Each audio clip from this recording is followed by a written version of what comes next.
Всем привет, дорогие друзья! Сегодня мы продолжаем серию обучения скатов и подрезок. Если вы еще не смотрели первую часть, то обязательно рекомендую перейти вот где-то тут и посмотрите.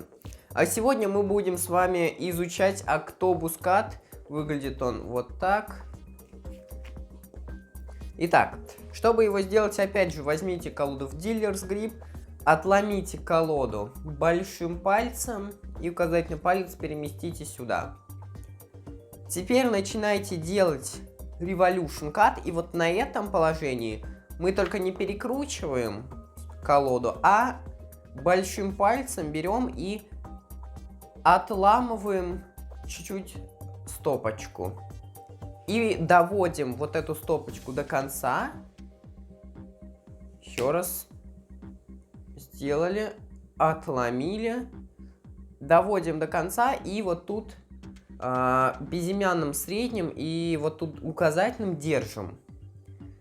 Потом вот эту стопочку уводим вниз и делаем Charlie Cut.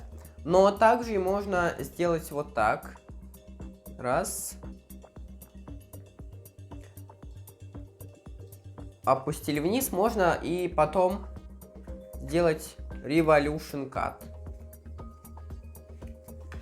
Вот так. Вот и все, конечно, получилось коротенькое обучение, но все же, если вам понравилось это видео, то кликайте на лайк, подписывайтесь на канал, нажимайте на эту красную кнопку, чтобы она становилась серой, и нажимайте на колокольчик, чтобы не пропустить моих новых видео. Всем удачи, всем пока!